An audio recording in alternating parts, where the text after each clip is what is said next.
कैसे आना हुआ? घर पर सब ठीक तो है?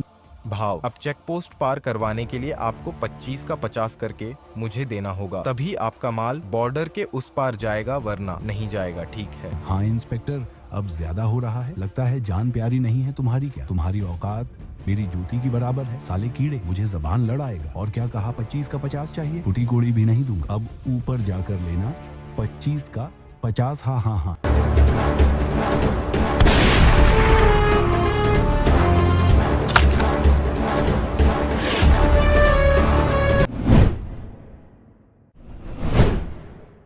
चंदन के पेड़ों से घिरा एक खूबसूरत गांव था। नाम था सुगंधीपुर।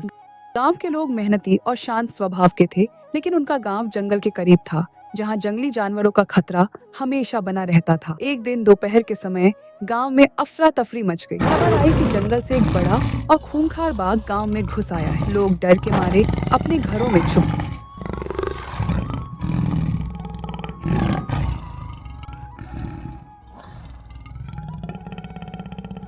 बाघ ने गांव की एक लड़की राधा जवको को निशाना बना लिया, जो तालाब के पास पानी भर रही थी। बाघ का हमला। राधा ने जैसे ही बाघ को अपनी ओर आते देखा, उसकी चीख निकल गई। बाघ झपटने वाला था कि तभी दूर से एक आवाज आई, रुक जा ओ जंगल के राजा, तूने गलत जगह पर कदम रखा है। ये आवाज पुष्पा की थी।